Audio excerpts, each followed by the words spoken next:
Good morning to all of you. कैसे हैं? आशा करता हूँ आप सभी अच्छे होंगे और आपकी जो यूपीएससी एग्जामिनेशन की जर्नी है वो फेयर चल रही होगी। दोस्तों, फ्री मेंटरशिप क्लासेस जो आपकी चल रही हैं उनमें अभी तक हमने टोटल नंबर ऑफ क्लासेस जो है वो 11 कर चुके हैं हम लोग। और आज आपकी ये 12th क्लास है, लेक्चर नंबर 12 है। और आज की क्लास शुरू करने से पहले एक इन्फॉर्मेशन आपके साथ शेयर कर दूं। अभी जो आपकी क्लासेस डेली हुआ करती थी वो सुबह 11 बजे यहाँ पर चैनल पर पब्लिश होती थी, लेकिन अभी ये क्लासेस अब से सुबह 10 बजे ये पब्लिश होंगी। यानी कि ये जो क्लास है आपकी सुबह 10 बजे रोज़ आपको मिलेगी। आज भी आपको 10 बजे ही मिल रही है, ठीक है। तो ये इन्फॉर्मेशन है। और इसी के साथ साथ आपकी जो यूपीएससी की पूरी प्रिपरेशन है वो यहाँ पर फ्री ऑफ कॉस्ट फ्रेम की जा रही है। इसी के साथ साथ आपकी जो इंडियन इकोनॉमी यानी भारतीय अर्थव्यवस्था की जो क्लास है वो बाइलिंगुअल यहाँ चल रही है, दोनों भाषाओं में, हिंदी और इंग्लिश दोनों मीडियम के स्टूडेंट के लिए बेनिफिशियल है। तो जो बच्चे घर से तैयारी करना चाहते हैं, तैयारी नहीं कर पा रहे हैं, वो यहाँ पर पूरी क्लासेस करके अपनी जो जर्नी है उसे एक राइट डायरेक्शन में आप ले जा सकते हैं, ठीक है। तो पूरा यूपीएससी का सिलेबस यहाँ पर फ्री ऑफ कॉस्ट पढ़ाया जाएगा। इंडियन इकोनॉमी चल रही है और पॉलिटी की जो क्लास है वो आपकी 2 से 3 दिनों में शुरू हो जाएगी, अगली एक और क्लास, ठीक है। तो चलिए ज़्यादा समय ना लेकर शुरू करते हैं। और एक आप सभी स्टूडेंट जो क्लासेस करते हैं उनसे एक शिकायत है, कंप्लेन है मेरी ये कि आप स्टूडेंट ऐसा लग रहा है कि क्लासेस नहीं देखते हैं, पूरी क्लासेस नहीं करते हैं, क्योंकि आप जो स्टूडेंट है उनका एंगेजमेंट बहुत कम है। और ये देखिए, आपके लिए जो पूरा सिलेबस है वो फ्री में फ्रेम किया जा रहा है और ये सारा कुछ आपके लिए किया जा रहा है। तो आपसे रिक्वेस्ट है कि कम से कम आप जो क्लासेस है वो किया करें, उसे देखा करें, ताकि हमें भी लगेगा कि हाँ, जिन बच्चों के लिए ये काम किया जा रहा है उन तक चीज़ें पहुँच रही हैं, ठीक है। तो प्लीज़ कमेंट सेक्शन में ये ज़रूर बताएं कि क्या क्लासेस आप करते हैं। अगर करते हैं तो कमेंट सेक्शन में बताएं, ठीक है। चलिए अब ज़्यादा समय ना लेकर ये क्लास शुरू करते हैं। पूरा जो यूपीएससी का सिलेबस है वो फ्री ऑफ कॉस्ट आपको यहाँ पर दिया जा रहा है।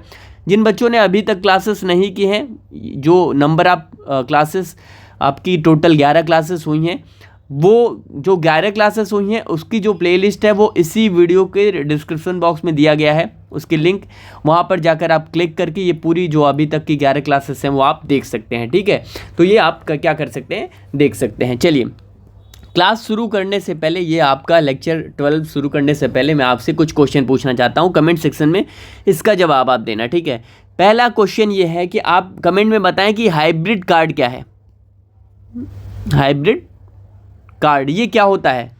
जो आपका ये हाइब्रिड की स्पेलिंग, जो आपका हाइब्रिड कार्ड है, ये हाइब्रिड कार्ड होता क्या है, ठीक है। और आप कमेंट सेक्शन में बताएं ये कार्ड टोकनाइजेशन क्या है। कार्ड टोकनाइजेशन क्या है, कमेंट सेक्शन में ये बताएं कि कार्ड टोकनाइजेशन क्या है और ये आपका हाइब्रिड कार्ड क्या है। ये लेटेस्ट आपको पढ़ाया गया है। आप अगर क्लासेस आपने की होंगी तो आपको पता होगा। और आप ये भी बताएं कि टाइप्स ऑफ कार्ड जो होते हैं वो कितने प्रकार के होते हैं। कार्ड जो हैं वो कितने प्रकार के होते हैं, ठीक है। कमेंट सेक्शन में ये बताएं जो टाइप्स ऑफ कार्ड है वो कितने प्रकार के होते हैं। और जो ये आपका अगला है, जो रुपे कार्ड है आपका, जो आपका रुपे कार्ड है, वो जो रुपे कार्ड है वो रुपे कार्ड किसका है, मतलब कौन लेकर आया था ये रुपे कार्ड, कौन सी कंपनी लेकर आई थी रुपे कार्ड। ये 4 क्वेश्चन का आंसर आप कमेंट सेक्शन में लिख दें, ठीक है। चलिए आप शुरू करते हैं आज की क्लासेस। ये 4 क्वेश्चन लेटेस्ट टॉपिक आपको पढ़ाया गया है, वो आप यहाँ पे कमेंट सेक्शन में कमेंट कर दें। चलिए शुरू करते हैं आज की आपकी क्लास, ठीक है। आज हम यहाँ पर एटीएम के बारे में पढ़ेंगे, एटीएम्स के बारे में पढ़ेंगे, एटीएम के फीचर्स के बारे में पढ़ेंगे और कितने प्रकार के थोड़े थोड़े एटीएम्स को देखेंगे और माइक्रो एटीएम को देखेंगे। सारी चीज़ों को आज देखेंगे, ठीक है। तो चलिए शुरू करते हैं यहाँ पर आपका लेक्चर नंबर 12, ठीक है। लेक्चर नंबर 12 मैं इन चीज़ों को बहुत एटीएम आप समझते हैं ना, जो आप जाते हैं, आप सभी के पास एटीएम होगा। अगर आपके पास नहीं होगा तो आपके घरों में एटीएम तो होगा ही। डेबिट कार्ड जिसको हम कहते हैं, ठीक है, डेबिट कार्ड। तो ये जो डेबिट कार्ड है, एटीएम है, उसका प्रयोग क्या है, ये एटीएम कैसे प्रयोग होता है। तो ये तो आप सभी जानते हैं। आप जाते हैं एटीएम मशीन, अपना कार्ड लेकर जाते हैं और एटीएम मशीन में एंटर, वहाँ पर एटीएम मशीन में उस कार्ड को एंटर कराते हैं और वहाँ से आप पिन डालते हैं और पैसा आपके पास निकल आता है, ठीक है। तो ये तो आप सभी जानते हैं बेसिक एटीएम के बारे में, लेकिन इसके फीचर्स को समझना ज़रूरी हो जाता है यूपीएससी एग्जामिनेशन के पॉइंट ऑफ व्यू से, ठीक है। देखिए, अब ये तो सभी जानते हैं आप एटीएम में पैसे कार्ड डालते हैं और पैसा निकल आता है, लेकिन अब देखिए एटीएम में जो आप मशीन में डालते हैं आप अपना एटीएम कार्ड, तो उस मशीन को कैसे पता चलता है कि कितना पैसा आपके अकाउंट में है, या फिर किस बैंक का एटीएम आपका है, आपका एटीएम वो किस बैंक का है। कहने का मतलब, आप मान लेते हैं आप एसबीआई बैंक का एटीएम आपके पास है, तो आप ऐसा नहीं है कि एसबीआई वाले एटीएम में ही जाके आप दूसरे बैंक एटीएम में भी जाकर पैसे तो निकाल ही सकते हैं, ये फीचर सुविधा तो है। तो ये कैसे पता चलता है कि एटीएम को, इस मशीन को कैसे पता चलता है कि आपके अकाउंट में कितना पैसा है और किस बैंक का ये आपका एटीएम है, ये सारा कैसे इसको पता चलता है इस मशीन को। तो इसका आंसर ये है कि ये जो मशीन है, जो आप जिसमें पैसे कार्ड अपना डालते हैं, इसके लिए एक सर्वर होता है, सर्वर काम करता है, ठीक है। इसके लिए क्या करता है, इसके लिए सर्वर कनेक्टिविटी होती है, बात को समझिएगा। इस एटीएम मशीन के लिए एक सर्वर कनेक्टिविटी होती है, और वो एनपीसीआई का क्या होता है, एनएफएस होता है। क्या, एनपीसीआई का कल मैंने पढ़ाया था आपको, एनपीसीआई का एनएफएस, बात को समझिएगा। क्या है एनएफएस का फुल फॉर्म, नेशनल फाइनेंशियल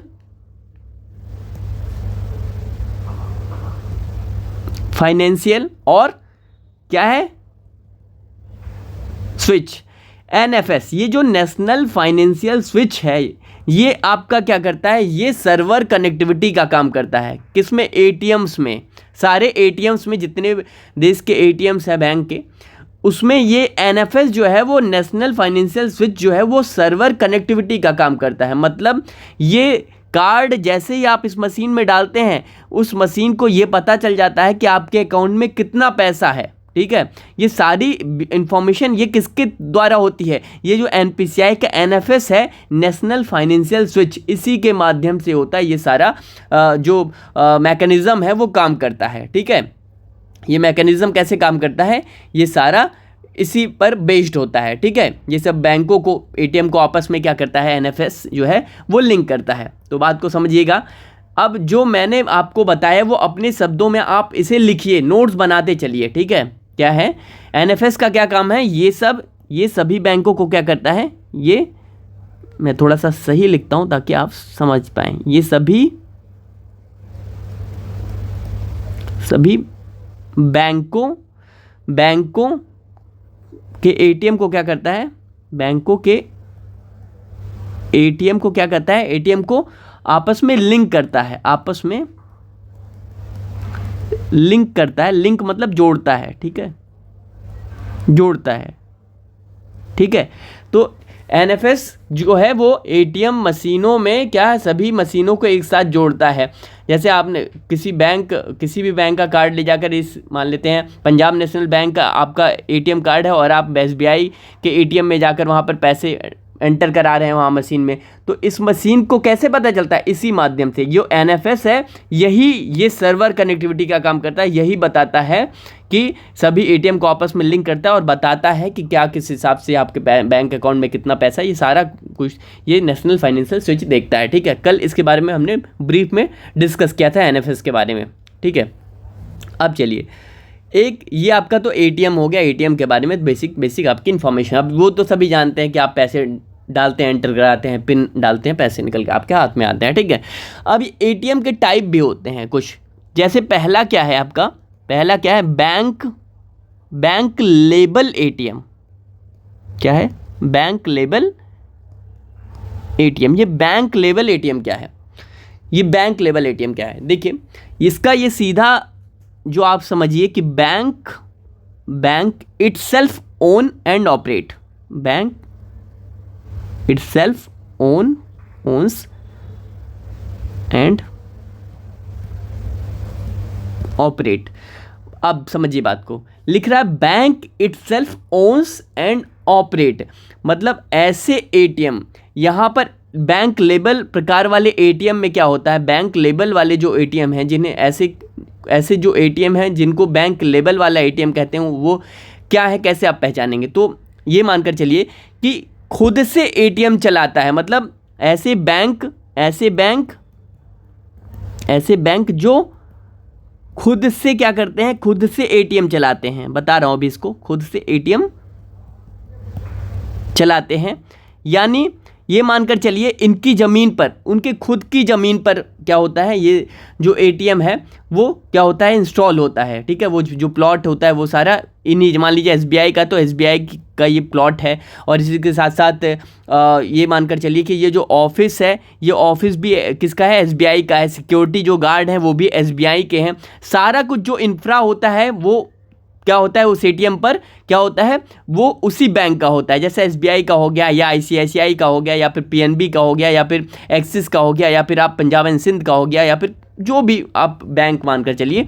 तो वो ऐसे बैंक को क्या कहते हैं, बैंक लेवल एटीएम। ऐसे एटीएम को क्या कहते हैं, बैंक लेवल एटीएम। कैसे, जैसे जिसमें ऐसे बैंक जो खुद से एटीएम चलाते हैं, यानी कि जो आपका प्लॉट हो गया, जो आपका सिक्योरिटी गार्ड हो गए, जो आपका ऑफिस हो गया, वो सारा कुछ किसका हो, उसी बैंक का हो। जैसे एसबीआई का है तो एसबीआई का ये सारी चीज़ें हो।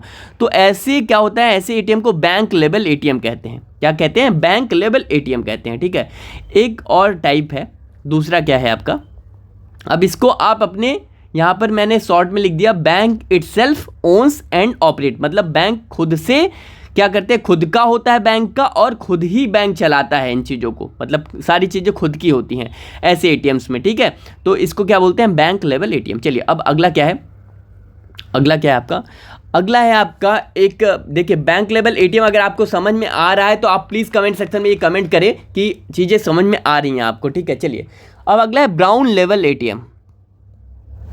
ब्राउन लेवल एटीएम, ठीक है, अब ये ब्राउन लेवल एटीएम क्या है ये जानने की कोशिश करते हैं। देखिए ये जो ब्राउन लेवल एटीएम है, यहाँ पर कुछ जगहों पर क्या होता है, जो कुछ जगहों पर एटीएम मशीन के जो एटीएम मशीन है वो बैंक के ही होते हैं। मतलब जैसे आप मान कर चलिए ये जो एटीएम मशीन है ये एसबीआई की ही है। ठीक है, एसबीआई की ये एटीएम मशीन है, लेकिन वहाँ पर जो सिक्योरिटी गार्ड होगा, यहाँ पर जो सिक्योरिटी गार्ड होगा आपका, और आपका जो कैश फिलिंग का काम होगा, मतलब अगर इस एटीएम में क्या होगा, पैसे ख़त्म हो जाएंगे तो ये कैश फिलिंग का काम क्या करता है, कोई दूसरा करता है। एसबीआई के लोग नहीं करते बल्कि कोई दूसरे व्यक्ति करते हैं, कोई दूसरी संस्थाएं करती हैं। और सिक्योरिटी में क्या होता है, एसबीआई की सिक्योरिटी नहीं होती इस एटीएम पे, किसी दूसरी सिक्योरिटी होती है, किसी दूसरी कंपनी की सिक्योरिटी होती है। तो ऐसे एटीएम को क्या कहते हैं, ब्राउन लेवल एटीएम कहते हैं। क्या बोलते हैं, ब्राउन लेवल एटीएम कहते हैं। बात को समझिएगा। ठीक है, तो फिलिंग का काम कौन करता है, आउटसोर्सिंग में दिया जाता है।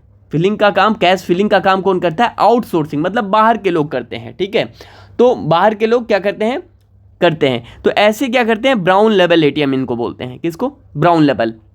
मतलब कहने का आप समझिएगा, यहाँ पे तो पहले वाले में क्या है, बैंक लेवल एटीएम में तो सारा कुछ बैंक ही ओन करता है और ऑपरेट करता है। एक इस प्रकार के एटीएम में क्या कहते हैं, बैंक लेवल। लेकिन यहाँ ब्राउन लेवल एटीएम में एटीएम मशीन तो बैंक की रहेगी, अगर एसबीआई की तो एसबीआई की रहेगी, पीएनबी की है, जो भी है, तो ये जो मशीन है वो तो उस बैंक की रहेगी। लेकिन जो सिक्योरिटी गार्ड है, कैश फिलिंग का काम है, ये सारा कुछ बाहर के लोग होते हैं, दूसरी संस्थाएं। सिक्योरिटी एसबीआई की नहीं होगी, कैश फिलिंग का काम एसबीआई वाले नहीं करेंगे, तो ये बाहर के लोग। तो ऐसे ब्राउन लेवल एटीएम इसको कहते हैं। ठीक है, अब चलिए एक प्रकार का और आपका क्या है, थर्ड जो है टाइप्स क्या है आपका, वाइट लेवल एटीएम। क्या बोलते हैं, वाइट लेवल एटीएम। ये वाइट लेवल एटीएम क्या है, ठीक है, आप अगर इसको डिफाइन करें तो इसको आप कह सकते हैं non banks owns and operate. मतलब आप समझिए इसको, जो बैंक तो नहीं है ऐसे बैंकों के एटीएम हो सकते हैं। मतलब ये मान लीजिए ये मुथूट बैंक है, बैंक कह रहा हूँ, मुथूट एटीएम, मुथूट का एटीएम है। अब बात समझिएगा, मैं मुथूट बैंक आपने सुना है क्या, कहीं मुथूट नाम का कोई बैंक है, सुना है आपने? नहीं, मुथूट नाम का कोई बैंक नहीं है। लेकिन मुथूट जो है वो एटीएम सर्विस का काम करती है। बात को समझिएगा।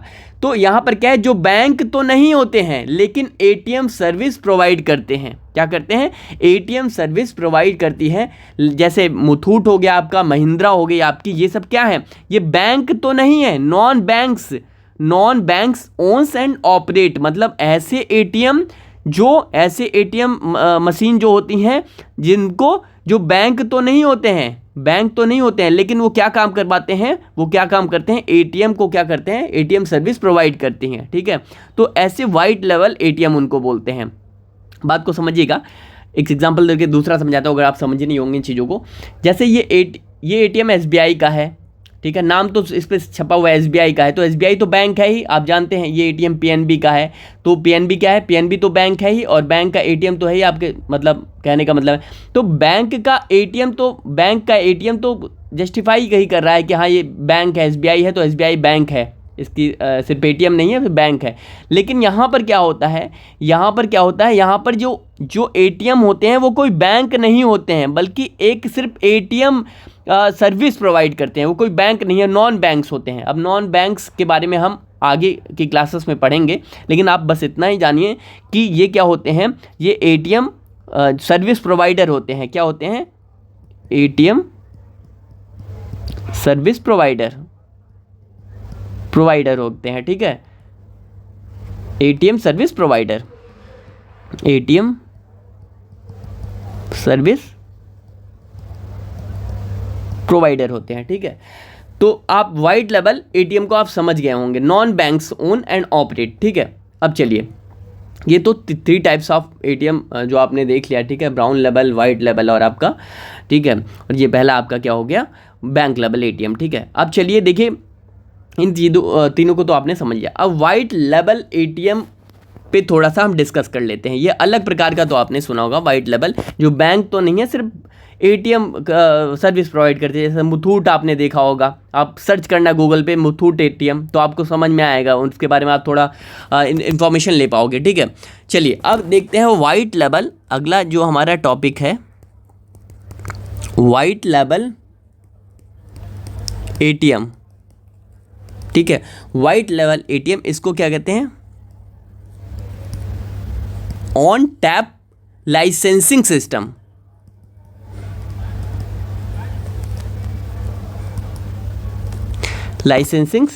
ठीक है, ऑन टैप लाइसेंसिंग सिस्टम।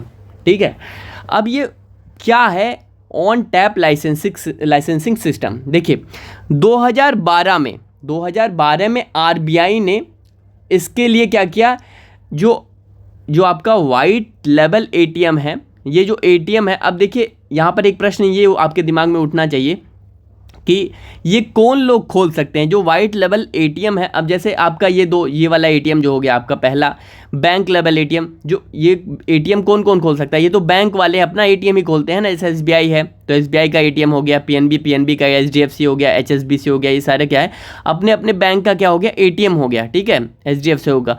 तो यहाँ पर तो बैंकों का अपना एटीएम होता है, और ब्राउन वाले में क्या होता है, यहाँ पर भी बैंक का ही एटीएम होता है, लेकिन दूसरी जगहों पे सिक्योरिटी गार्ड दूसरे होते हैं, कैश फिलिंग का काम दूसरा कोई करता है, लेकिन जो एटीएम है वो तो बैंक का ही होता है।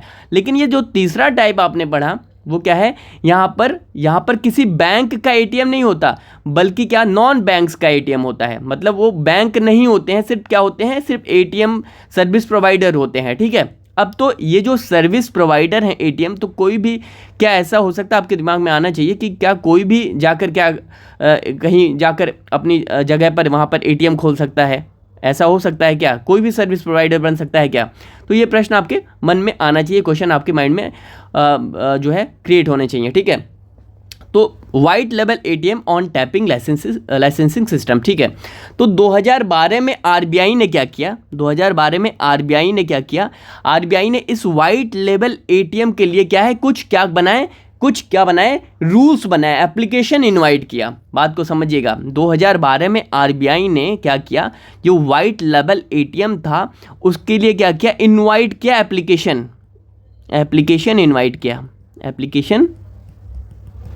इनवाइट किया। बात को समझिएगा, एप्लीकेशन इनवाइट का मतलब क्या है, जैसे फॉर्म निकाला आप, एप्लीकेशन इनवाइट का मतलब क्या होता है, आप इजी लैंग्वेज में आप समझिए, फॉर्म निकाला, फॉर्म निकाला। किस चीज़ के लिए फॉर्म निकाला? वाइट लेबल एटीएम खोलने के लिए। मतलब 2012 में आरबीआई ने कहा कि हम फॉर्म निकाल रहे हैं, एप्लीकेशन निकाल रहे हैं, इनवाइट कर रहे हैं आपके लिए कि जिन जिन की इच्छाएं हैं, जिन जिन कंपनियों की यहाँ पे वाइट लेबल एटीएम खोलने की, वो यहाँ पर एप्लीकेशन इनवाइट किया, वो ये फॉर्म भरे। ठीक है, वो क्या करें, वो ये फॉर्म भरे। और इस तरह से आपने क्या करना था, फॉर्म भरना था, और फॉर्म भरकर क्या करना था, आरबीआई उसको देखता, उसके बाद आपको लाइसेंस देता। तो उस टाइम क्या हुआ, उस टाइम 4 कंपनी को लाइसेंस दिया गया। 2012 में जब ये एप्लीकेशन फॉर्म निकाला वाइट लेबल एटीएम का, तो उस टाइम क्या हो गया, 4 कंपनी को क्या दिया गया, 4 कंपनियों को क्या दिया गया, लाइसेंस दिया गया। ठीक है, 4 कंपनियों को क्या किया गया, लाइसेंस दिया गया। क्या खोलने का, वाइट लेबल एटीएम खोलने का लाइसेंस दिया गया। अब 2012 में तो आरबीआई ने ये कर दिया, लेकिन 2000 क्या है आपका, 2013 से 2019 के बीच में, 2013 से 19 के बीच में आरबीआई ने क्या किया, कोई भी ऐसा एप्लीकेशन फॉर्म नहीं निकाला, यानी कि एप्लीकेशन इनवाइट ही नहीं किया। ठीक है, ऐसा कोई फॉर्म ही नहीं निकाला 2013 से 19 के बीच में। अब आगे क्या हुआ, ये तो इनवाइट नहीं किया, मतलब कोई फॉर्म नहीं निकाला, तो लेकिन अब फिर 19 के बीच, मतलब आप समझिए कि 2012 में निकाला, फिर 13 से 19 के बीच में कुछ निकाला ही नहीं, किसी को लाइसेंस ही नहीं दिया वाइट लेबल एटीएम निकालने का, सॉरी यहाँ पर इसकी ओपन करने का, वाइट लेबल एटीएम। ठीक है, तो 13 से 19 के बीच में आरबीआई ने कोई भी इस तरह का एप्लीकेशन इनवाइट नहीं किया। अब अगला 2019 में क्या किया आरबीआई ने, अब जब देखा इस तरह की चीज़ें, तो 2019 में आरबीआई ने घोषणा की कि वाइट लेबल एटीएम के लिए ऑन टैपिंग लाइसेंसिंग सिस्टम होगा। बात को समझिएगा, ये जो टॉपिक हम पढ़ रहे हैं 2000 किस में, आपका 2019 में आरबीआई ने कहा कि वाइट लेबल एटीएम के लिए एक लाइसेंस हम लेकर आ रहे हैं, ऑन टैप लाइसेंसिंग सिस्टम। ठीक है, क्या है ये ऑन टैप लाइसेंसिंग सिस्टम, बात को समझिएगा। 2019 में क्या किया, 2019 में आरबीआई ने अनाउंस किया, घोषणा की, क्या की कि वाइट लेबल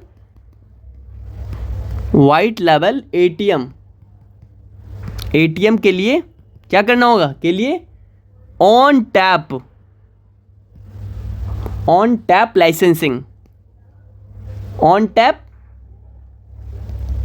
लाइसेंसिंग